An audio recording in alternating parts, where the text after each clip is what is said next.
And any day that I can be a part of something that scares people is a happy day for me. All human beings are frightened of the same thing.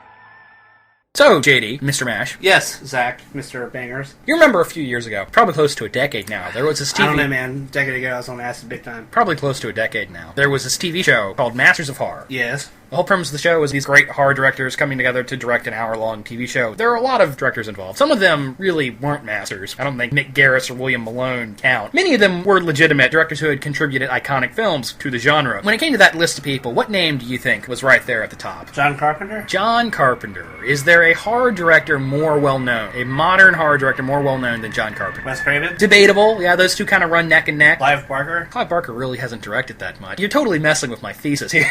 The point I'm making is yes, John Carpenter. Very well-known horror director. Though, if you actually look at his filmography, only some of his films are horror. He's worked in a lot of other genres. Does anybody else care about those other movies? I think so. As a director, he certainly has a following all of his own. What would you say is Carpenter's most iconic, famous, influential, successful film? It would be Halloween, but we're not talking about that one yet. Yeah, we're not talking about Halloween today. We're actually jumping around a little bit, because there are a couple things we're not going to cover today. This is not the comprehensive John Carpenter episode, but this should give you a pretty good idea. Did you know that he won an Academy Award as a college student? No. He wrote a short film called The Resurrection of Bronco Billy, and that won the Oscar for Best Live-Action Short Film. Should have been Billy Bronco. A lot of people don't know that John Carpenter is an Academy Award-winning filmmaker, but his very first movie, which you have not seen... Oh my gosh, I'm such a bastard for not seeing this. Langston, Arizona, blew warm wind through your hair. My body flies the galaxies, my heart longs to be there. Langston, Arizona, the same stars in the sky, but they seem so much kinder when we watch them, you and I. It's 1974's Dark Star. Now, this is not a horror movie. This is a sci-fi stoner comedy. Dark Star was a student film that Carpenter started in college with Dan O'Bannon, who wrote Alien later on. In many ways, Alien is a serious remake of Dark Star because they have almost the exact same premise. Blue-collar astronauts, truckers in space. It's about these burnt-out astronauts trying to pass time on a very long space flight. Well, it's a very funny film, constantly talking to their computer, which speaks in this very upbeat, soft voice, even when reporting terrible things. The premise of Dark Star is that these guys are flying around the universe and they blow up stars that are about to go supernova. They shoot nuclear bombs into stars that are about to explode. Bang! Exactly. The nuclear bombs, they can talk. They're intelligent. The climax of the film, one of the bombs becomes self-aware, about to go off, and it won't go back inside of the ship. The main character has to go down and talk the bomb into going back into the ship. And how does he do this? He tries to have a philosophical debate with this talking nuclear bomb that's about to detonate in several minutes. And he's trying to convince the bomb of the nature of reality. The funniest scene in the movie is this astronaut is having this very intense conversation with this talking bomb, and it's about to go off and kill everybody. And then the bomb, very chipper, says, "This is fun!" There's an alien in the film. They have a pet alien, and it's a beach ball. It is made out of a beach ball. They don't even try to disguise the fact it is made out of a beach ball. That's probably the most famous thing about this movie, and it actually takes up way more time than it should. It's that scene where you realize this was a short film that they're expanding to a feature. So there's about this half-an-hour skit in the middle where Dan O'Bannon's character, Pinback, is trying to get the alien back in its holding cell. The captain of the ship died a while ago, and they're keeping his corpse alive. It's frozen, and he has a bunch of things stuck in his brain. The ship is about to explode, and they're trying to get some help from him, and he wants to talk about baseball. Dark Star is a very wacky comedy. It's very much a stoner film. I would wager that some recreational drugs were used during the production, writing, and directing of this film. But it's sort of interesting that Carpenter's career would start with this very atypical film.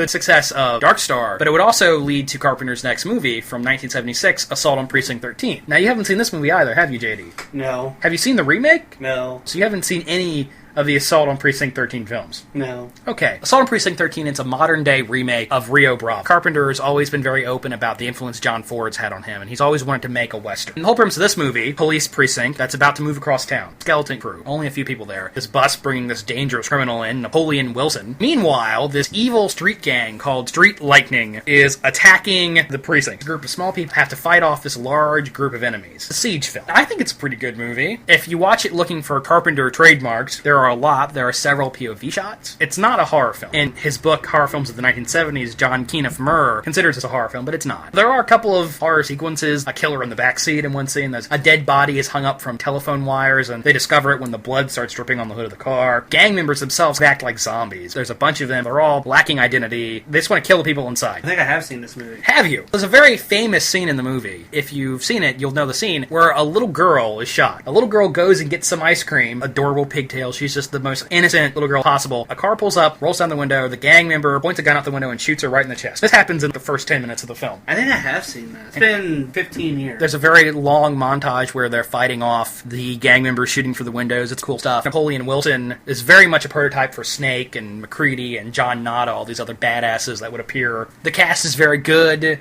The action is solid. Got that John Carpenter electric score. Assault on Precinct 13 is good. But then, of course, after that, he did Halloween. Now, Halloween is a movie you have seen. Yes. And, it's a pretty good film. Halloween established John Carpenter as a horror director. Yes. So after that, he started making a lot of horror movies. And the first horror movie he made after Halloween was 1981's The Fog.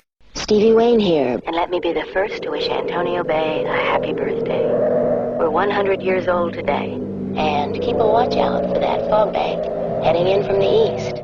Now you have seen this movie. I have. Okay, we can talk about a movie. We can talk about Semi-recently. I think I watched it this year. What do you think of The Fog, JD? I'm not the biggest fan of this movie. Really? I don't think I hate it, but I don't necessarily like it either. It's a film I like more every time I see it. When I first saw it, I liked it, but it didn't really impress me. But when I rewatched it earlier this year for the podcast, it really surprised me how much I enjoyed the film. First off, it has a great opening sequence. The first thing you see in the movie is a pocket watch dangling in front of the camera. It swings back and forth for a little bit, and then it snaps shut. And John Houseman, Shakespearean actor John Houseman, sitting around this campfire, and he says, 11:55.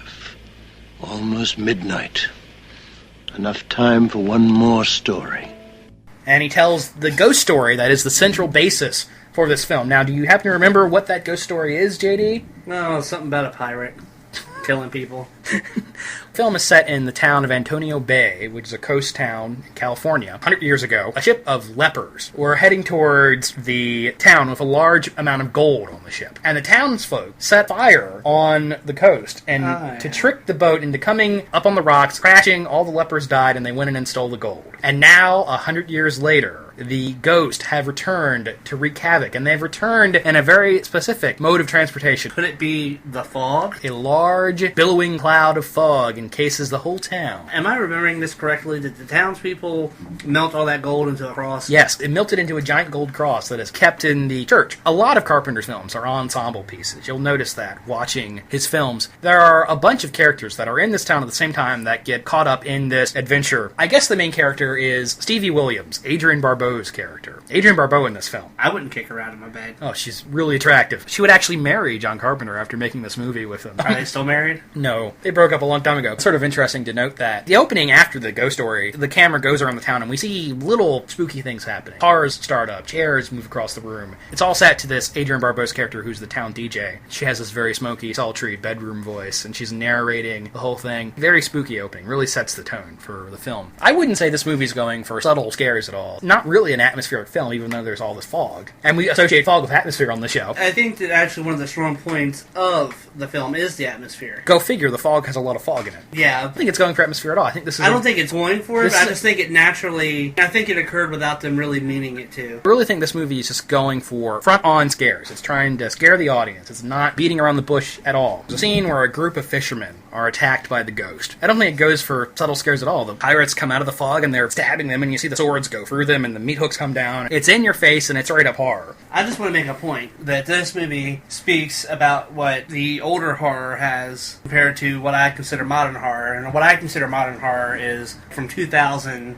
Okay, so we're talking recent horror. Yeah. This movie, even though it had the jump scares, Well, there's a great jump scare when a dead body rolls out of a locker in the background. Yeah. Great jump scare. it has those elements. It doesn't glorify them for the sake of having them in the film. This is a very deliberate film in its pacing. My favorite scare in the film is late in the film. Charles Cypher plays a horny weather reporting man who is kind of hitting on Adrienne Barbeau's character throughout the whole film. Even though they never actually meet, they just talk to each other over the radio. He hears a knock at his door, and he opens the door, and all this fog billows in. In the doorway, one of the pirates appears, and the searing red light flashes on him and gets a meat hook in the neck. Wonderfully orchestrated sequence. Really enjoy that. There's a great scene early on. Tom Atkins, the hero of the film, a ghost starts tapping on his door. Feels like a classic ghost story. You hear a strange knocking on the door at midnight. You get up to check it, but then the clock moves just past midnight. The ghosts disappear. When that happens, the clock shatters. Builds tension very well, because you don't know, is he going to open the door? Is he going to get it? Still early in the film. First half is very strong.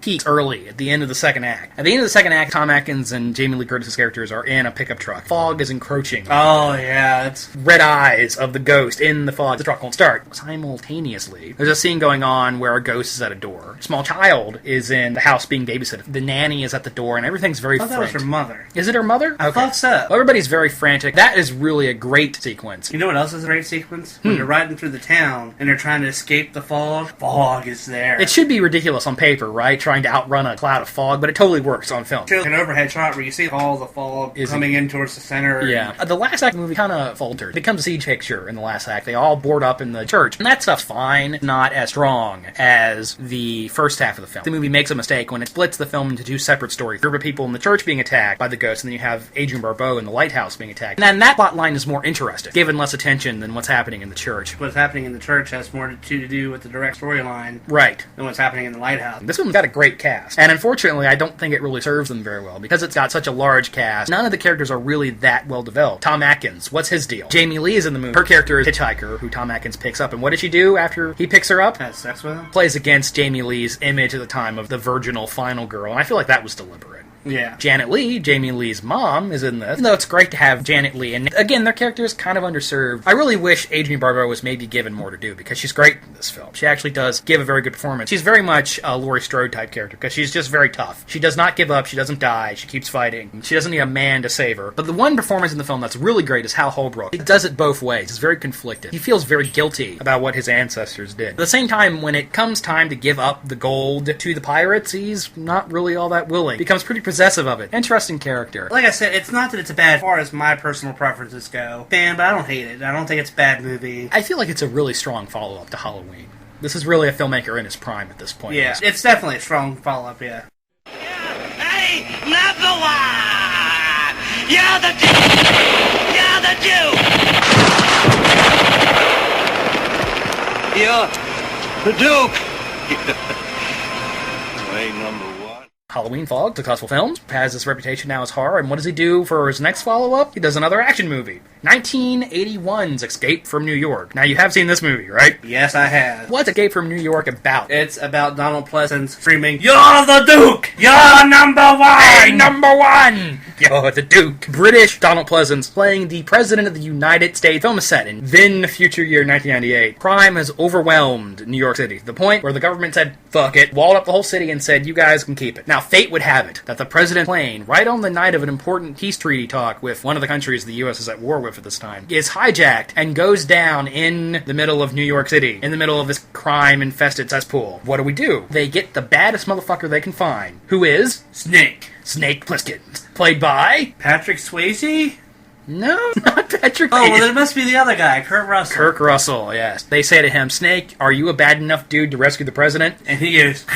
And then you hear a metal thing go ping. That's pretty much what he does throughout the whole movie. He just kind of grunts and spits and doing Eastwood. That's what Russell's doing. He's doing Clint Eastwood. What do I care about the president? Yeah, he's got an eye patch and stubble. He's just a bad dude. They send him in to rescue the president, but to make sure he actually does it, they put a virus in him that's going to kill him in 24 hours if he doesn't save the president. Isn't that thing fake? To the end, they do tell him that it was common cold. Premise is obviously pure popcorn. That's a very catchy, awesome premise for a movie. Again, not a horror film. Obviously, an action movie, but at times, I don't know, it kind of feels like a horror movie. The whole film is set at night. You see New York in the daytime like once or twice, but it's mostly set in the dark. Carpenter brings that, a very similar style to what he did on Halloween. The night have blue, chilly look to them. Do you like this movie, JD? It is definitely an entertaining film. It's one of these odd cases where I can look at the film and enjoy it aesthetically, But at the same time, it doesn't really do it for me, and I feel like it should. This should be right up my alley, right? This is the kind of thing I love. I think the reason why I'm not that crazy about the film is Snake doesn't really impress me. The film sets him up, builds him up as this badass, but what happens throughout the kind of spins... his ass kicked. Yeah, he kind of spends the whole movie getting the shit beat out of him. I mean, he does kick the shit out of some people, too. But I have to say, Donald Pleasance kicks the most ass in the film. Snake, he's only in it for himself. He's rescuing the president only because they're forcing him to. Feels like I should like this character. I'm a big Kurt Russell fan. Kirk's awesome. You are right about the supporting cast. This movie really doubles down on great character actors. Donald Pleasance as the British president of the United States. The thing I like about... I almost called him Loomis. About Pleasance in this film is he's really on the same level as Dr. Loomis. He's very nervous throughout the whole film, understandably so. The bad guys have him, like, chained up to the wall, shooting just around him. It's a really funny performance. And he's shaking the whole time. And it's really wonderful to see him so nervous throughout the whole movie, and then at the end when he does go nuts to shoot the Duke. But let's talk about the Duke. Who plays the Duke of New York, the villain of the film? I can't remember his name. Isaac Hayes. I told you it was Isaac Hayes. What's Mr. Hayes most famous for, besides South Park? That'd be what I was Well, gonna say. he sang the theme song to Shaft. Oh, yeah. Chef! Because it's not like Isaac Hayes is really that great of an actor. Duke of New York is an awesome character. Chandeliers on his car. He wears a cowboy hat the whole movie. Ernest Borgnine as Cabby. Unusually upbeat. Always singing and dancing, smiling as he's throwing Molotov cocktails out of the top of his cab. Wonderful character. Harry Dean Stanton, conniving little snake that isn't actually that bad of a guy because he does end up helping the heroes. Adrienne Barbeau's in this too, showing a lot of cleavage. But even her character's kind of tough. She's not just... Yeah, she gets her ass shot. Well, that's true. Not a lot of the main characters make it out of this movie alive. I feel like I should like this movie more than I do. I feel like I like the premise more than I actually like the film. But again, great electronic score, though. I do like the main theme. Oh my god, you and the scores. Carpenter did Escape from New York at this point in his career to show that he could do something other than horror. Show that he was a more versatile filmmaker than that. Yeah, it's an entertaining film. It was a huge hit in Italy where there were a bunch of rip-offs of this movie, like Escape from the Bronx and 1990, the year New York fell or whatever. 12 men have just discovered something. For 100,000 years, it was buried in the snow and ice. Now it has found a place to live. Inside. Where no one can see it, or hear it, or feel it. Carpenter was riding pretty high at this point in his career. He had had several big hits in a row. He decided he was going to do a movie he really wanted to make. A remake of The Thing from Another World called Just the Thing from 1982. This movie kicks ass. It's a really good film. Is it his best film? Best, probably. Most iconic, no. Halloween's obviously more famous. Widely regarded as Carpenter's best film, including by the filmmaker himself. He said in a couple interviews that this is the movie he's the most proud of. Which is kind of weird because initially, when it first came out, was not successful. In fact, this movie kind of destroyed Carpenter's career. It came out the same summer as E.T. Well, that's what happened. And it was eviscerated by the critics and nobody saw it. Retroactively, it's recognized as this great film and it's highly regarded. It's considered one of the best horror films of all time. I don't know, it's up there. It's definitely in the top 1001. What's the thing about, JD? Thing from another world. It inhabits the body of people. I don't know how to explain it. It's other cool shit. Where's the film set? It's set in Antarctica, isn't it? Yes, Arctic Outpost 31. The point of the matter is, it's always dark, it's always cold. It's very cold. Chilly isolation to it. And of course, like Carpenter's previous film, this is also an ensemble piece, and it's also a siege movie. The siege is coming from the inside out. But hold on, let's talk about the gore effects. Let's talk about the stuff that people actually want to care about. Let's just jump straight to the effects in this movie. Rob Bottin did the practical effects for this film, and I don't think they've ever really been topped. I have not seen anything. If they can do stuff like that with practical effects, and it looks real as shit... I don't know how they made this movie without CGI. You just look at the things they do, I'm not even sure how it's possible. They make a fucking head come up out of a body and sprout spider legs and walk off. And that's all practical effects, and they do it all on camera. The thing itself has got to be one of the most terrifying monsters ever put to film. It's all twisting, squirming, crunching limbs, and there's tentacle and slime everywhere. And dog transformation, that shit was cool. That first scene with the dog where its head splits, like in four different directions, and the tongue is flying. Oh, sickening. One of the guys at the Arctic Outpost has been attacked, and they bring him in, and they're going to put the defibrillator on him. This may be the scariest scene in the whole movie for me, because the dog kennel scene, you start out with the dog's head splitting, and then it gets worse. And in this, Doc puts the panels down, and the man's chest opens up into a mouth, and it's not just teeth lining it, it's calcified bone fragments. Arms get bitten off, and the guy's chest opens up begins. Yellow slime is flying everywhere, and this giant spider worm thing shoots out. It's just absolutely grotesque. It comes out of nowhere. Every time I watch this movie, that scene fucking gets me.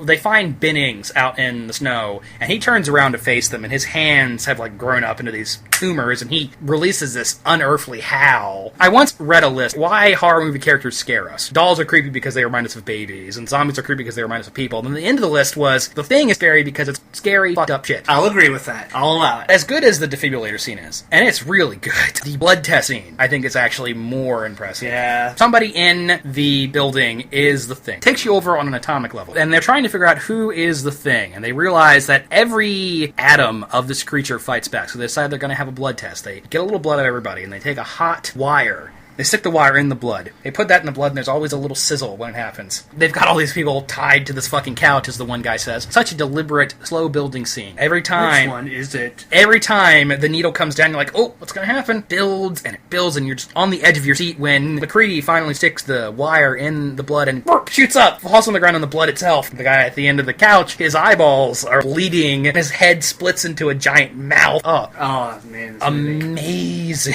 And again, I just want to emphasize, they do this without the power of CG. All practical effects, all latex and rubber and foam. Which I think is one of the reasons why the Thing prequel that came out a couple years ago, I mean, I don't really want to talk about it, but... Totally forgettable. CGI everywhere, and it's ineffective. You know it's not real. There was guys that actually saw that shit fucking happen, and they probably got scarred for life. And I think that the reason the acting is so strong in the film... is because the people were really freaked because the out. people were really fucking scared. Well, in the original Thing, have you seen the Howard Hawks version from the 50s? Okay. A very different film. It skews more closely to the book, Who Goes There, by John W.F. Campbell. In both the book and the original movie, the main characters, the Arctic team, are the ones that find the spaceship. But in this, they're not the first ones to find it. The movie begins with this guy in a helicopter chasing this dog across the ice fields, this crazy Norwegian that they have to put down. They go over to the Norwegian camp, and what do they find there? They find these burned, twisted remains that are just nightmarish looking. Why did the movie make that narrative change? I think to make it more suspenseful.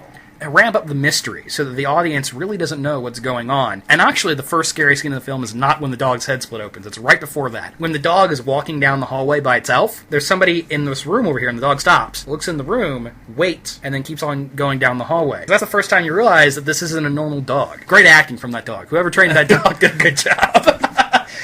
Give that dog an Oscar. A lot of people say The Thing is a movie about paranoia, because as soon as they realize what's going on, you can't trust anybody. Anybody could be the Thing. To say the film itself is about paranoia, I think it's unfair. I agree with you. I feel like that's maybe selling it a little short. After they realize what's going on, and the Thing is out there and slowly absorbing all of them, and they don't know who's human or not. Blair, Wilford Brimley's character, is acting crazy. Other people are acting suspiciously. And then after the blood test scene, they finally figure things out, and suddenly this becomes a men on a mission flick, because everybody's united at that point. To say the movie is just about paranoia is selling it short. It's also about people coming together in times of adversity. Or you could just say this movie's about creepy shit. The movie is really, really good. And I feel like that last act is maybe a little disappointing. Everybody's working together, and at this point we know who the monster is. We know Blair is the monster. Even when I first saw the film, I'm disappointed. You have this wonderful scene of the floorboards rippling up towards McCready. The Thing is building a ship, trying to get out of this isolated part of the world and trying to go into the rest of civilization. And what happens then? If the Thing gets out in the world, humanity's doomed. McCready stands alone at this point. Everybody else is dead, and it's just him versus the Thing. That monster at the end, where Wilford Brimley's head is stretched up into a giant mouth, and there's a dog monster coming out of his chest. What does the hero do to defeat the villain? Lights his ass on fire. Blows him up with a piece of dynamite. Kirk Russell McCready lights a piece of dynamite, says some clever one-liner. Actually, it's not even that clever. He just says, yeah, well, fuck you too. Throws the bomb, dives behind a building, blows up, and the monster's dead. And I just always thought, oh, that's a little disappointing. Does the computer chess game come into play other than just pisses him off? And that's the only female character in the movie. This is a sausage fest. This is an all-bros show. Bro show. The final confrontation between McCready and the monster, I'm a little disappointed in that, but that ending, the actual ending of the film, is amazing. Now, remember the very end of the film? Yeah. Destroyed the monster, and the base has been exploded. It's McCready alone in the freezing Arctic winter. Childs, Keith David's character, walks up to them, and they basically sit there. Without saying it, one says to the other, I'm going to wait here. One of us is the Thing, and I'm going to sit here until either one of us reveals itself. Basically means they're both going to freeze to death. That's such a brilliant, ambiguous ending. We don't know. Is Childs the Thing? There's a hour-long YouTube video examines every frame in the movie to prove that Childs is the thing. I do believe that it's meant to be ambiguous. Well, now that you mention it, now I do remember that, and I think it was heavily implied that it was Kurt Russell. Could McCready be the thing? My whole philosophy was that anyway, and then blows up the thing, and a lot of material flying around in the air. After that, exactly. And breathing pretty heavy, because he just got done kicking an alien's ass. Good point. I think it's McCready. It could be either one. I don't want to know. Love the ambiguity. I think in some cases ambiguity is the best. Absolutely.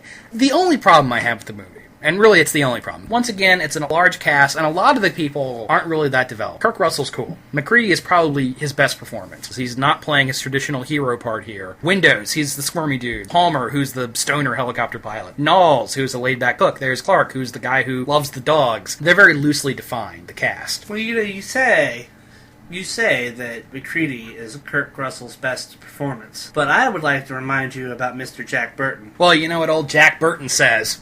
No, I don't know what Jack Burton says. Yeah, we're going to get onto that. I was trying to segue. That was a good segue. I really love the way the movie looks. Again, Blue Night, very distinctive looking film. I'm sure it looks wonderful on Blu-ray. Man, it ain't ugly. Ennio Morricone actually did the score this time, and that's a very creepy score. Lots of squirming, violin. And this is a movie that really rewards a rewatch, because the first-time viewer, you just wonder who's the thing. A second-time viewer is looking for when did this person become infected. Watch you get more closely. Yeah, exactly. But yeah, Thing, great movie? Great movie. Great movie. All right. Would you put it in the top 10 horror movies list?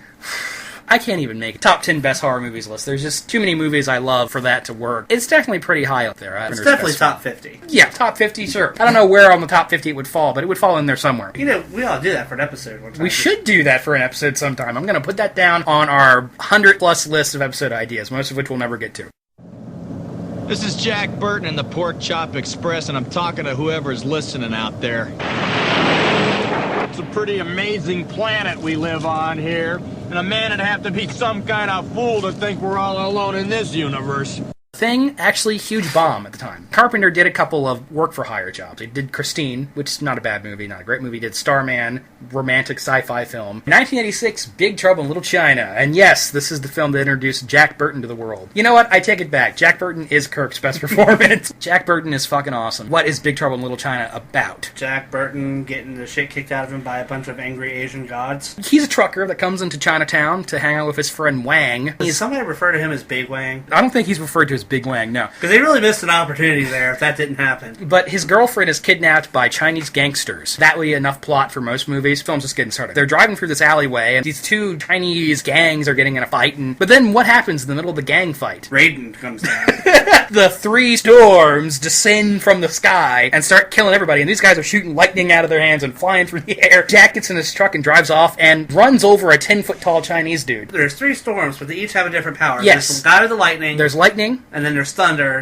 I believe it's lightning, thunder, and rain. Lightning's whole shtick is pretty obvious. He is Raiden. The people who made Mortal Kombat have been open about the fact that that's where they got the idea for Raiden. I mean, he even has the hat on. It's either thunder or cloud. I think it's thunder. And he is just a big, tough guy. Rain, his whole thing is he can jump really high. Originally designed as a Western. Did you know that? It was going to be set in the frontier days and going to be a Western. When they made it a modern film, they decided that the trucker is the modern version of the cowboy. I was going to say, it still works as a Western. The plot slowly ups that ridiculousness, and that's one of the things I love about this movie. It's really joyously ridiculous. Anything can happen in this movie. It's so ridiculous that if you watch this movie, your brain is going to melt. It'll be one of your favorite goofy popcorn movies. And it is. That main character, Jack Burton, Kirk Russell takes his cowboy shtick and turns it completely on its head. He has his catchphrase, you know what old Jack Burton says, and he's always talking about his ex-wife. I don't think his ex-wife exists. He's always trying to be the hero, but it always goes awry. Him and Wang are confronted by the bad guys in a pottery room. Jack grabs the knife out of his boot, slips out of his hand, and flies across the room. And he spends the whole fight scene trying to get his knife back. Meanwhile, Wang is kicking everybody's ass. After everybody's knocked out, Jack jumps back, the knife in his head, like, yeah! Everybody's dead. Right before the big battle at the end, he shoots a machine gun into the air, it shoots the ceiling, and a tile falls on his head and knocks him unconscious. Once he becomes conscious again, he goes over to one of these giant dragon humanoid guards, stabs the dude, and the body falls, pins him to the ground. And he's pinned there for the rest of the fight. He's an idiot. He thinks he's a genius, but he's really not. The joke of the film is, hero of the film is actually the sidekick. And what he thinks is his sidekick, the little Asian dude, Wang, is actually the hero of the film. Hyper-confident dude that's kicking everybody's ass. Meanwhile, Jack is passed out on the ground. Well, you keep talking about Jack, but we haven't mentioned the biggest villain in the whole movie. Lopan. Modern smart-ass wizard. Who plays Lopan? don't remember. You know the guy's voice and his face because he's the Asian dude and everything. James Hong is the name of the actor. Anytime you see a movie and it has a predominantly white cast with one old Asian dude in it, about a 50% chance that it's James Hong. He's hilarious in this. Most people would play that character as really dark and sinister, and he plays it for comedy. Lopan really wants to get laid. That's his character development right there. Because he's intangible. And if he completes this ritual with this green-eyed Asian girl, he'll become tangible again. And it's been a long time for him. It's been a couple hundred years. Victor Wong, another crazy-looking Asian dude, as Egg. By day, a tour bus guide, and by night, he is this crazy Chinese wizard. Was that not Mr. Miyagi, but the... Three Ninjas? Three Ninjas. Yes, it is the same guy. Wonderful scene where he hands Jack a giant gun and says, "Here, take this. It'll make you feel like Dirty Harry." Kim Cattrall's in the movie. And I don't normally like Kim Cattrall. She's actually pretty good in it. And she doesn't mention breast cancer. No, she doesn't. Isn't that amazing? The Three Storms lighting's definitely the coolest. I mean, none of those guys are really acting very much. Visually, they're very impressive. Well, Rain doesn't really do much anyway. Nobody ever remembers Rain. No, everybody remembers lightning, and everybody remembers Storm because he explodes at the end. Starts inflating, and his shoes explode. Steam shoots out of his nose. It's just classic. Which was also done with practical effects. Great practical effects in this movie. Lots of weird monsters. Giant red ape and a weird fish monster. And I think the one everybody remembers is the floating eyeball creature. It was the Golden Child that had the half dragon, half woman. Yeah, that was the Golden Child. Different Asian 80s action movie. But I mean, I've seen them both. But yeah, I haven't seen the Golden Child in a long time, though. Funniest scene in the film? Because this is a very funny film. But there's one scene that always sticks out for me, and it's a very small moment. Right before all the heroes are marching off to face the villain, Egg gives them this potion, and he says it'll make you feel invincible. And most movies would cut from the heroes drinking the invincibility potion and going right to the action, right? But Big Trouble in Little China takes a moment to focus on the scene in between, where everybody's in the elevator, just kind of standing there, and Jack's like, "Yeah, I feel really good. I feel great." And everybody's like, "Yeah, I feel great too." And it's just... I fucking love that. And of course this film was a massive bomb in the day because it's too fucking weird for the mainstream. No way would this appeal to any wide audience. It is too lovably bizarre. Big Trouble in Little China, if it was a new concept, would probably... Well, I'm surprised that nobody's remade this movie yet. Well, it would suck. It wouldn't work now because there's nobody in Hollywood today that's as charismatic and fun as Kirk Russell, and they would try to turn Jack Burton into a normal hero. They'd miss the whole point of him being a joke. They'd cast Sam Worthington or somebody. Well, then it would be a joke! I like Big Trouble in Little China just the way it is. I would have loved to have seen a sequel to this movie because the movie ends on a sequel hook. And, I've got a title, Return of the Pork Chop Express. I wish somebody would make that movie. The sequel needs to take place in actual China. Little Trouble in Big China. This would just be the continuing adventures of Jack Burton, him driving around the world, encountering weird things. That's what it would be in my mind. Each movie needs to be like a different group of mythologies. Exactly. My idea, the second one is he would be in Canada, run into zombie Viking curse, Norse mythology or something like that. That was my idea. Never gonna happen. Damn. Damn. Damn. Damn. In an alternate universe, we got all those wonderful sequels.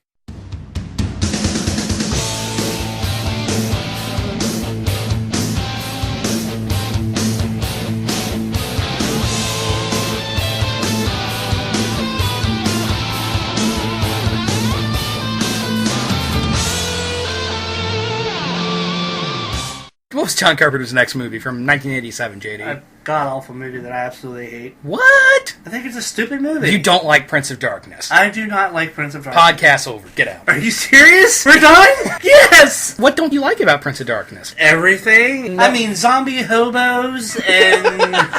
and green slime that kills people. Oh, wait. No, it's not just green slime. The green slime is also Satan. Well, I didn't want to say Satan's slime, because then that would sound like a euphemism. No, it actually sounds like a really awesome middle band. Prince of Darkness is definitely the oddest film in John Carpenter's filmography, that's for sure. The plot is wacky as hell. This giant container of green slime, that's Satan. He's not even the worst thing around, because his dad, the anti-god, who lives on the other side of the mirror, is much worse, and he's trying to bring Pop to town and bring about the end of the world. The Thing is the first part of John Carpenter's Apocalypse trilogy. The director himself has come out and said this. And Prince of Darkness is the second part of the Apocalypse trilogy. Well, let me guess, They Live is the third? No, actually, In the Mouth of Madness is the final chapter of the Apocalypse trilogy. And there's actually a progression there, because in The Thing, you see the apocalypse beginning, and it's just diverted at the very end, maybe. In Prince of Darkness, the apocalypse comes very, very close to happening. And in The Mouth of Madness, it actually ends with the world ending. Well, thanks. Now I don't have to see that movie. The thing that sticks with me about Prince of Darkness is a guy gets killed, and then later he's resurrected. Beetles have crawled inside of him. But that's not Alice Cooper. No, Alice Cooper is the leader of the zombie hobos. Of the zombie hobos, and he kills somebody with a bicycle. Because he's Alice Alice Cooper. Exactly. Conceptually is very interesting because it links the metaphysical with religion. This group of quantum physicists congregate in this church to study the weird things that are going on there. The devil is real, and he's simultaneously an abstract concept and a physical being. The Catholic Church has been lying to us all these years. Religion is a lie, but not for the reasons you think. Jesus is real, but the real reason he came to Earth was not to preach about love and shit, but to stop the Satan canister from bringing the anti-God into our world. This movie has Carpenter playing with his influences. There's a lot of the Quatermass films in here, a lot of Lovecraft. There's elements of the George Romero zombie movies, because when the evil of the Satan slime infects people, they become these pasty-faced zombies. And how do the zombies infect other people? They don't bite them. They vomit. Yeah, they spray stuff on them, which is very strange. And that feels a bit like Evil Dead to me. Yes. There's even a Dario Argento giallo shot, a tracking shot of a pair of scissors as they're about to stab somebody. You don't like this movie, but who are some of the actors in it? Wasn't that Wang guy in this?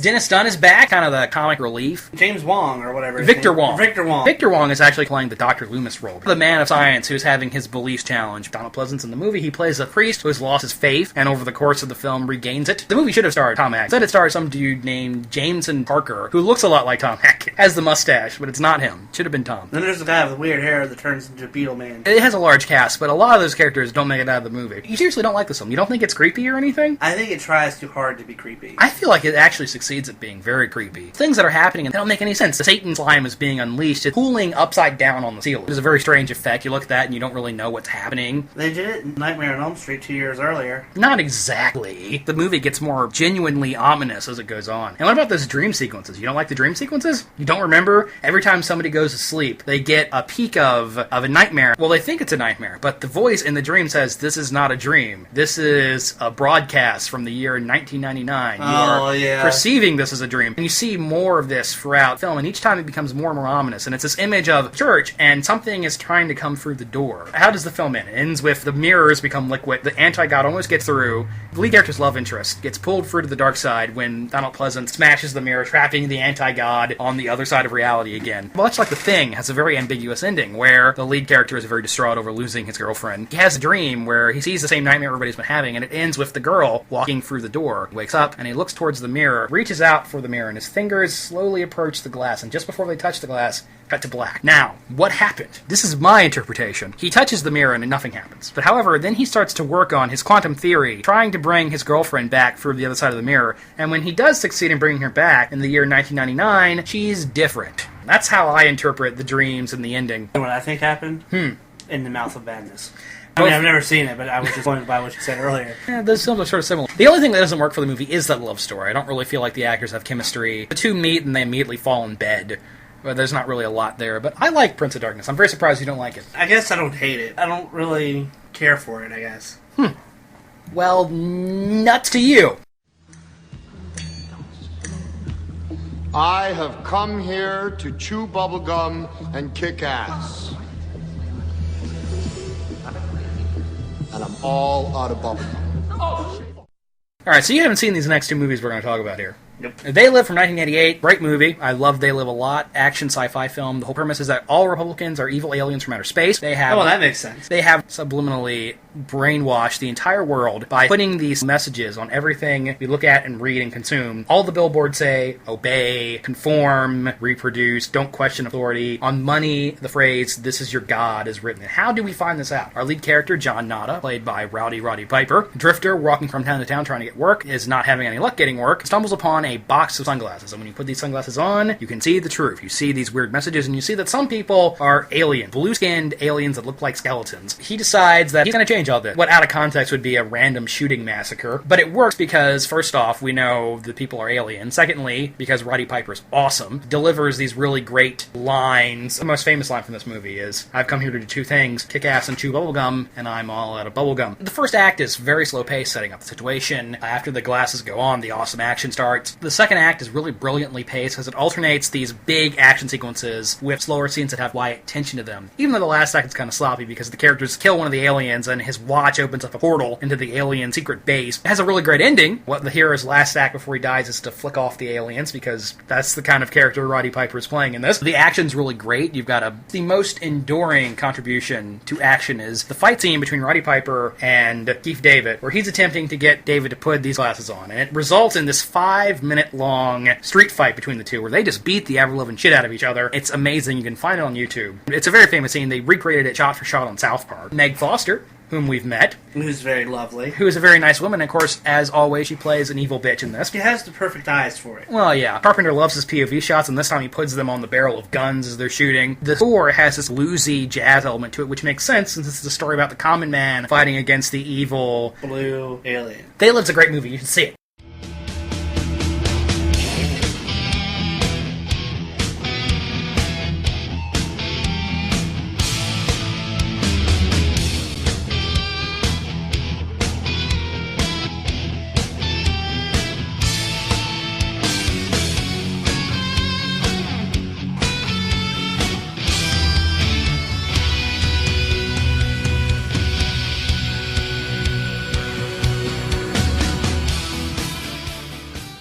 Skipping ahead again to 1994, In the Mouth of Madness, which you also haven't seen. Conclusion to the Apocalypse trilogy. Sam Neill plays a private detective, who's hired by a literary company to track down their best-selling author who's disappeared. The best-selling author, Sutter Kane, who writes these incredibly popular horror novels, but he's mysteriously vanished. Is he like a pseudo-Lovecraft? Actually, he's more like a Stephen King character. They directly compare him to Stephen King. He's that level of popular. In fact, he's even more popular. When the new book isn't released on time, his fans begin to riot in the streets. There are other strange things that are happening. There are a lot of Lovecraft references. This is actually the best Lovecraft movie ever made, even though it is not directly adapted from any of his stories. On his quest to find Sutter Kane, Sam Neill's character stumbles upon this town called Hobbs Inn, which is a town that only exists in fiction. The town people there are secretly involved in occult rituals that are slowly making them inhuman, which is very much like a Lovecraft story called The Shadows Over Innsmouth. There's a character named Mrs. Pickman, Pickman's model. It's a Lovecraft story. Most blatantly, the old ones, the elder gods that live outside of reality and are always working to get into our reality and bring it to an end, are name dropped. Sutter Kane's writing is so incredibly popular that's making his fiction, his stories about elder gods, real. Madness is a theme in this movie, which is something Lovecraft wrote about all the time. Explores that relationship between author and reader and reality and fiction. The line between fiction and reality begins to blur. Really great sequence. He confronts Sutter Kane inside of this creepy church where he's hanging out. Sutter Kane, the author, grabs himself and he tears like pages in a book, and it creates this giant hole in reality. And what comes out of the hole? Shitload of freaky-ass monsters. Would he be the Mouth of Madness? Perhaps. The viewer begins to wonder how much of this fiction is fiction within the fiction. What level of reality is this taking place on? The creature effects are great in this movie. If you love freaky-ass monsters, they don't have a lot of screen time, but they do show up. There's some really weird, creepy stuff. There's a scene where the love interest twists herself into a human spider, and you can hear her bones cracking and breaking. The film has a surreal, creepy atmosphere. I really like In the Mouth of Madness a lot. You should see it. It's a movie that actually ends with the world ending. Lots of movies promise the apocalypse and don't deliver. This one delivers.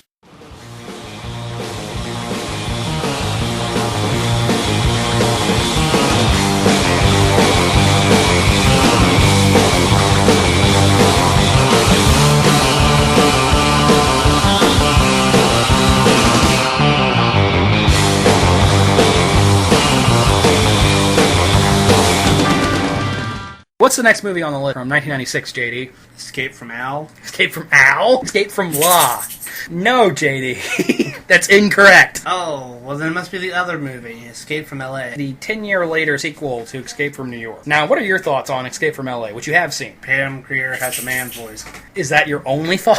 A lot of people consider this the turning point in Carpenter's career, where he stopped making good movies. It's a trip. I like Escape from L.A. Actually, I like it better than Escape from New York. It's definitely crazier. I mean... Oh, boys, it's very much a wackier when film. Snake surfs and they're playing Beach Boys in the background. That does happen. The movie was co-produced by Kurt Russell, and you kind of get the impression that the film was written just to accentuate the badassness of Kurt Russell? Yeah, to satisfy his ego. Some of the things Snake does in this film, they put him in a trench coat. Sure. Put him on a motorcycle. Absolutely. Have him on a hang glider. Surfboarding. Okay, movie, now you're pushing it. One of the big sequences in the movie is a basketball game of death, where he has to shoot so many hoops in an amount of time or else he is shot to death. When you learn that both John Carpenter and Kurt Russell are big basketball fans, that scene makes a lot more sense. A lot of people have a problem with this movie because it has almost the exact same plot as the previous one. Well, that's not true, because he doesn't have a virus. It's nanobots in this one. Yes. And the difference is this movie is set in 2013. Oh shit, earthquake has made California an island. A religious fanatic been voted president. Did we mention who the president is? It's Uncle Ben. I knew that. Aren't you proud? Cliff Robinson, yes. And you know what? John Carpenter predicted George W. Bush. Yes, he did. 3 years before Bush was elected, that's who the president is in this movie. He's a religious fanatic who enforces all these draconian laws.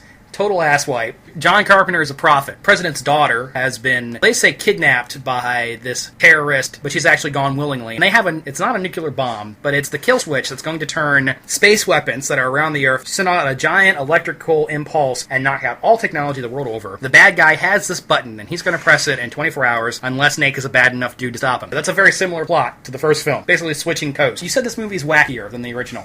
1966 Batman level of camp. I'm surprised he didn't pull out a bat shark repellent spray. Just some of the characters Snake meets. You mentioned Pam Grier. Pam Grier plays a male to female trans person. Despite the very bad CGI that's in this film. Oh, the CGI is terrible. This film feels very much like an 80s action movie. With the aesthetic of the film and all together, it feels like an 80s film. It really does. You mentioned the CGI, the submarine Snake. Oh my god. Oh, it's so bad. And the helicopters. Yeah, I mean, the CGI is really, really bad. He meets a lot of these wacky characters. Peter Fonda, basically playing himself. He's playing this burnt-out surfer dude hippie. Steve Buscemi is filling a role very similar to Ernest Borgnine's character from the original, but he's always trying to sell Hollywood tour guides to people, even though LA is post-apocalyptic. You know who else is in this movie? Bruce Campbell. Oh, yeah. Is the Surgeon General of Los Angeles. This movie's biggest sin is that it wastes Bruce Campbell. He's only in 5 minutes of the film. Those bastards. How do you put Bruce Campbell in your movie and only give him 2 lines of dialogue? A lot of people really do hate this movie. They think it's too campy, it's too silly, but I think it's the right level of camp. my only issue with the movie, the script is a little sloppy. I mean, the first movie was very focused, and this one, Snake's just kind of wandering around Los Angeles, running into people. And the villain, Cuervo Jones, played by Jorge Coronaface?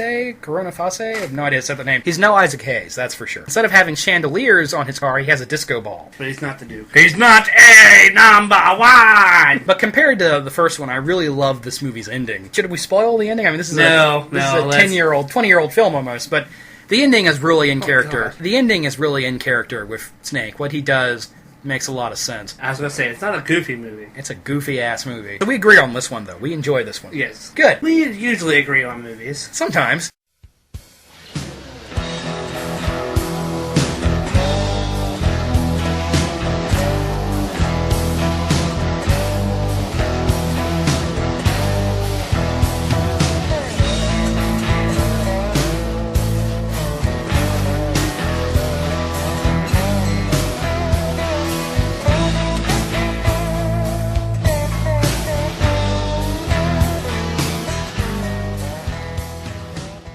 In 1998, Vampires. A very similar tone to Escape from LA. Pseudo-campy action movie. It's a horror film, I guess, but it's not trying to scare you. No. Although I will say this is probably one of my favorite vampire movies. It's not one of my favorites, no. I do like the movie quite a bit. Do you recall what Vampires is about? It's about Malik. Valak. Man, I was close. Do I get points? You get points for being close. He wants to seek out the Black Cross so that he could forever walk in the sunlight. Valak is the first vampire, and he's trying to bring about a vampire apocalypse. Gonna make it so they can survive in the vampire sunlight. apocalypse, as I have mentioned before. I can't say that I wouldn't throw myself to them. Yes, Vampires is about that. It's also about a team of vampire hunters who are very highly specialized exterminators. And they're led by Jack Crow, played by James Woods. Who is ordered by the Vatican. Yes, they work for the Vatican to exterminate vampires. If this movie had just been about Jack and his team doing their day-to-day job of just killing vampires, that would probably be pretty interesting. But because this is an action movie, you can't have that. So what happens at the end of the first act? Valak knocks on the door and splits a fat guy in half with his nails. Kills the shit out of him. He even kills a priest. Yes, I remember that being the thing they used Oh, to no, show he you how didn't. much a badass Valak is. He slaughters priests. He kills a priest with a shotgun. And he also cuts off the one priest's head and the one Yeah, third. quite a bit of decapitation in this movie. By 1998 standards, it's pretty gory, I gotta say. Yeah. A stake being driven into a vampire's head. Now, I've mentioned before Carpenter's fondness for westerns, and in a lot of ways, this is his western. Visually, it has that aesthetic. Lots of flat desert vistas, lots of red clay. There are several Sergio Leone-style close-ups on people's face. This is not a horror movie at all. Yeah, it's got vampires in it, and there's blood and gore, but it's not really a horror movie, is it? It's an action movie. It's as much a horror movie as Kill Bill's a horror movie. Because there's a bunch of blood, guts, and gore in it doesn't mean that it's a horror movie. This is a movie about tough dudes kicking ass. Yes. James Woods' character has this really cool crossbow. And he always holds like this. Yeah, he holds it to the side, and he hits the vampire with the arrow, and it's connected to the winch on the front of the Jeep. So when they're hit by the arrow, it drags them into the sunlight. And in this movie, the vampires just don't burn into ash. They explode in a fireball. That is one thing that this movie does cool. It's not your traditional vampire fighting equipment. They really modernize. Yeah, it does. And another way this is an action movie is there are some really, really bad one-liners. Before staking one, Daniel Baldwin says, "How do you like your steak?" Or I'm sorry, I laugh every time I hear that. At one point, James Woods about to shoot a vampire in the face, and he says, "Suck this." It's just terrible. Terrible one-liners. But it works. Speaking of James Wood and Daniel Baldwin, watching this movie earlier this year, I realized something about it that I'd never noticed before. They were gay for each other? This movie is incredibly gay. This is one of the gayest movies. What's that, Father? You want to suck my dick? Yeah, exactly. I mean, it is so blatantly gay. It is about the romance between Jack Crow and Daniel Baldwin's character Montoya. First thing you see those characters do together in the movie, Daniel Baldwin is urinating next to Jack. That's how comfortable they are. They're in a relationship. And what happens? Daniel Baldwin gets bitten by this hooker. All the female characters in the movie are hookers or vampires. Or both. Or both. There are no positive female characters in this film at all. When that happens, Jack gets pissed off at the hooker, who's played by Sherilyn Lee. Very talented actress, totally wasted in this. Looks wonderful, though. And he gets angry at her, and ostensibly it's because she's a vampire and she bit his best friend. But it's really because he's jealous. He's jealous. And of course he's right, because the bitch totally kills him at the end, totally turns him into a vampire. You should have listened to him. But despite that schism they have, Montoya still arrives at the end to save Jack. His love survives. He rescues him from being crucified. And then at the end, after all the shit's done, Jack lets him get away. Even though he hates vampires, he has a psychotic hatred of vampires. He lets his friend get away because he loves him. Because he's totally gay for him. Daniel Baldwin breaks James Woods' heart. But who's there to pick up the pieces? The Catholic priest character, Father Guadu? I don't know how to say it. He's there to pick up the pieces. And how does James Woods' character shows that he's attracted to him? Keeps telling him to suck his dick. Well, he beats him up. He cuts him with a knife. Yeah, he even outright asks him if he gives him an erection. At the end of the movie, when he asks him the question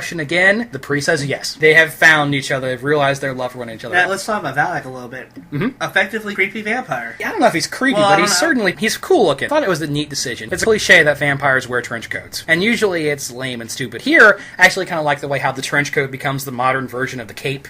Mm-hmm. Thomas Ian Griffin is the actor that plays Valak. He really is a classic vampire. Long hair and the pale skin. Veiny, nasty-looking vampire teeth. It's not a masterpiece performance, but I do enjoy it. I think he's a cool villain. James Woods' awesome in this, though. He's having a ball. He's such a crazy, over-the-top performance. He is the toughest motherfucker ever to put to screen. All throughout his career, James Woods was waiting for somebody to give him a script where he could play an action hero. And the character, there's some backstory about how Jack Crow's parents were killed by vampires, and that's why he hates vampires so much. But this is not an angsty origin story. He just wants to kill as many fucking vampires as possible. That's what he does. What do they call him in this? They don't go just plain old bloodsuckers. Yeah, they call him bloodsuckers. He uses that as if he's saying cocksuckers. Now, what about Daniel Baldwin? What do you think of his performance? They couldn't afford Alec Baldwin, so they got Daniel Baldwin. Not really a big fan of any of the Baldwins. He's okay. Romance with Sherilyn Lee does not work at all. You never believe for a second they're interested in each other. A lot of people aren't really a big fan of this movie. It's from Carpenter's bad period after he lost all his talent. Like all the 70s horror directors who lost all their talent in 1996. But you can put me down as a fan. I like it. Yeah, it's not high art by any means. I think it's got a little bit more cult following nowadays than it did when it certainly does. Have you seen any of the sequels? There have been 2 sequels to this movie starring John Bon Jovi. I've seen Los Muertos. How was that? Vampires Los Muertos starring John Bon Jovi. That's how that was. Listen, it has nothing to do with John Carpenter's Vampires. Other than I think John Bon Jovi plays Jack. Well, that's a big step down.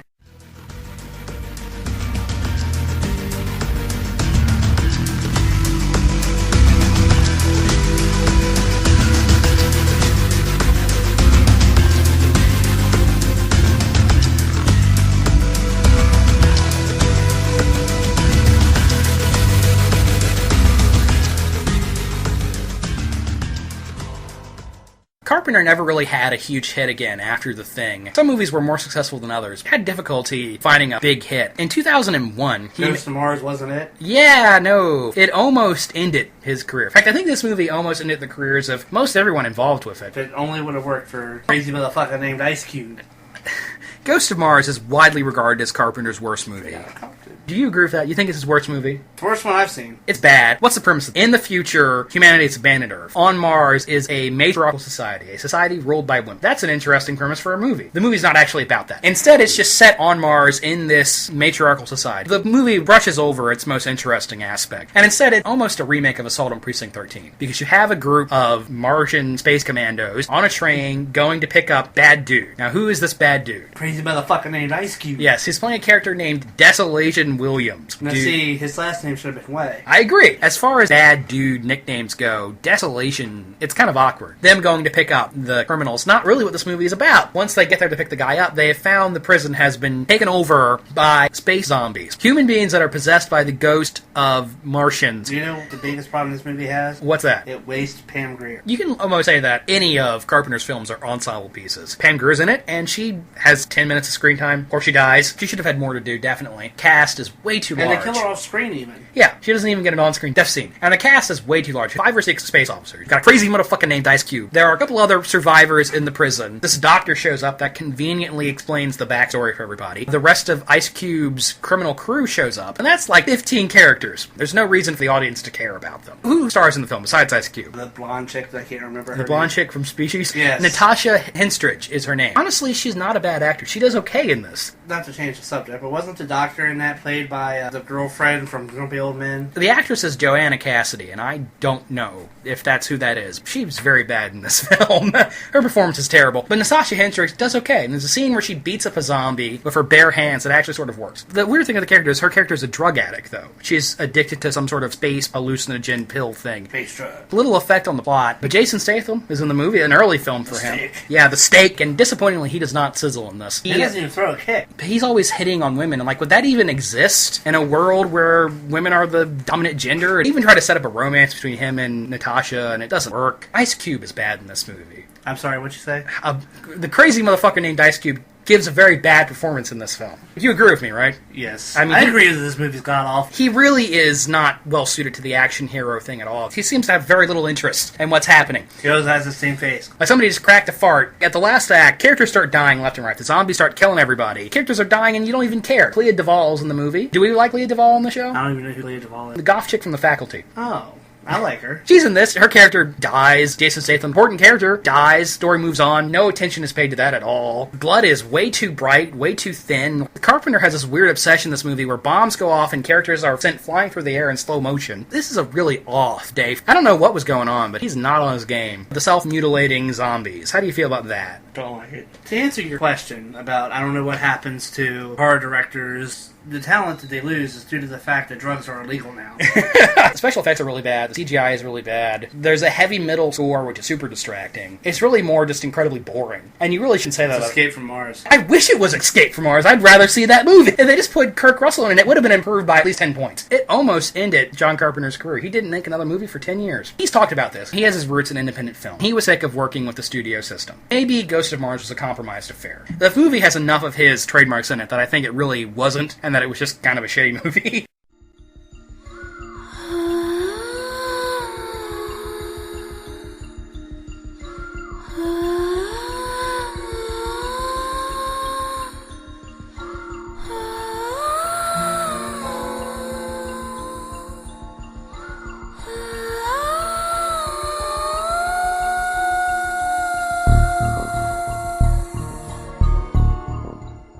For a long time, you didn't know if John Carpenter was going to direct another movie or not. Until 2010, when The Ward came out. The master of horror returns to the genre. What are your thoughts on The Ward? It ain't bad. I went in with low expectations, because I had read all the reviews, and the general consensus is that the movie was very disappointing. Though there were a couple of rave reviews. Sean Catlett, who hates everything, loves this movie. I don't know why. It sounds like a J-horror film, like a sexy horror version of One Flew Over the Cuckoo's Nest. The movie's set in the 60s in a mental ward, full of skinny white girls. This mental ward has a dark secret. One of the girls there died. And now the ghost is returning for revenge and slowly whittling through the cast one by one. Pretty white girls, long-haired, stringy ghost girls. 2010, I was sick of that stuff. The thing I really hated about this movie, jump scares. Every 10 minutes, there's a fucking jump scare. Every time there's a moment of quiet, the goddamn ghost pops out and there's a loud noise. I just hate that. And it's frustrating because John Carpenter has previously shown that he's good at building tension and atmosphere and suspense. And in this one, is fucking shit jumping out the camera all the goddamn time. I contribute a lot of the problem to the modern-day horror goer. Had to make it in mind with what the modern belief of horror is. It really lacks that classic Carpenter style. There's one tracking shot, and unsurprisingly, it's the best scene in the movie. And what do you think of the female characters in this film? What do you think of Amber Heard as our protagonist? She ain't ugly. For a while there, Amber Heard was the it girl. Amber Heard is the cheaper Scarlett Johansson. Yeah, only she's nowhere near as good of an actress. And Scarlett Johansson is not exactly a great actress to begin with. You know, like I said, Amber Heard was an it girl for a while there. And in all of her movies, she plays a tough girl. But she's not convincing as a tough girl, because ultimately she's a skinny, pretty white blonde. Just the other week we saw Machete Kills, and she plays the exact same type of character she always plays, this tough blonde. Again, an ensemble piece. It's almost a reverse of the Thing, where instead of a bunch of dudes, it's mostly women. Lindsay Fonseca, she plays the bookish one. I like her. Mammy Gummer plays the one that is standoffish. Danielle Panabanker, who you see in a lot of stuff, is the slutty one. A character named Zoe, who is deeply traumatized and basically acts like a 5-year-old girl. So there's an okay dynamic in there. I actually like the characters in the film, which is the reason why I don't totally hate this movie. I think if the characters were not likable, I would just completely hate the movie. But because the characters are okay, I'm willing to give it some slack. The movie's decent. It's worth watching on Netflix. The most frustrating thing about the film is there are some sequences that are actually kind of scary. The ghost girl drags one of the victims off and uses a mental probe on her to kill her. Creepy scene. And I wish there was more stuff like that in the movie. The movie builds up some goodwill. What happens at the end? Stupid twist ending. Is a big reveal. Turns out that there isn't a bunch of girls, there's just one girl with multiple personalities. Oh, yeah. Don't you hate it when movies do that? I hate the mindfuck endings. But even after that stupid, obvious twist ending, I said to the movie, okay, movie, I'll let you have your dumb twist ending as long as you go quietly and settle on a calm, emotional conclusion. You end gracefully, and nope, another jump scare. Oh! The Ward's a very frustrating. It's not terrible. I wouldn't consider it a failure. It doesn't really feel like a Carpenter film. It really feels like anybody could have directed this. This movie's kind of disappointing. I think it's great, especially when they pay me. My entire life I've wanted to find a way to do nothing and make money. And this is the best way. As of now, that is the end of John Carpenter's filmography. He's not the end, question mark? The end, question mark, because he's had a bunch of movies in development. He was developing a film called Dark Child, which was based off a really terrible 90s comic book. Supposedly that was ready to film, that was ready to go, and then nothing. And that's happened before. He was going to direct another vampire movie called Fangland, and that fell through. Most recently, he was talking about making, what's that video game? Deep Fear, Deep Space, Dark Fear, the Aliens game, where you're cutting Dead Space? Dead Space! He wants to make a movie based off of Dead Space. I would be very surprised if he makes another film. I actually got to meet Carpenter a couple years ago. He talked about his dream in life has always been put his hand out and a check would float into his hand. And when people started coming up to him and making remakes of all his movies, that's exactly what happened. Carpenter maybe is content to sit around, smoke pot, play video games, and get checks for the Up 10th Halloween sequel or a remake of Escape from New York or whatever. When he was good, he was great, right? Mm-hmm. Would you be willing to say that Carpenter is one of your favorite directors, JD? I mean, I guess, yeah. I guess. I like most of the movies I've seen of his. Yeah, and some of them are really, really good. Like Halloween. And The Thing. And Big Trouble in Little China. And Big Trouble in Little China. When we do these directors' retrospectives, I kind of wish we could just cut it off the mid-90s and say John Carpenter didn't make any more movies after they lived. It's always sort of a bummer to go out on a down note. Oh, well. Kids love cinema. I've loved movies enough. And that doesn't matter what Hollywood's like. Hollywood's a treacherous place. And you have to be a survivor to make it there. Recently, on our Facebook group, which you can find at www.facebook.com/thebangersandmashtshow, there was, I don't want to say it's controversy, but one of our listeners posted a little notice saying he was going to write a good review of the show until he re-listened to our Dark Knight episode, and then decided that he could not in any way justify writing a good review because we disliked the Dark Knight. Even if it's negative, I'm happy somebody's talking about the show. It was a year ago, get over it. Yeah, I mean, that's sort of how I feel. I'm glad you enjoyed the Batman show, and I'm glad it engages you, even if it engages you negatively. There are 27 other episodes we've recorded. After writing that negative thing, he did delete it and then post a positive comment that just said, love the show. So thank you. Listener, you know who you are. Obviously, we always encourage fan communication. Through the website or Facebook. Or email. Now, what's the email? Or email. BangersandMash88. No. Or BangersandMash88 at yahoo.com. BangersandMash88 at yahoo.com. The letter N instead of the word and. As of now, my Halloween Horror Fest blogathon is still ongoing. I know this episode was a little late, and hopefully you will hear from us again soon. Any parting words, Mr. Mash? Peace out, Girl Scout. For Rizal. I've come here to do two things, chew bubblegum and record a podcast, and I'm all out of bubblegum. You bastard, you ate the last piece?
we better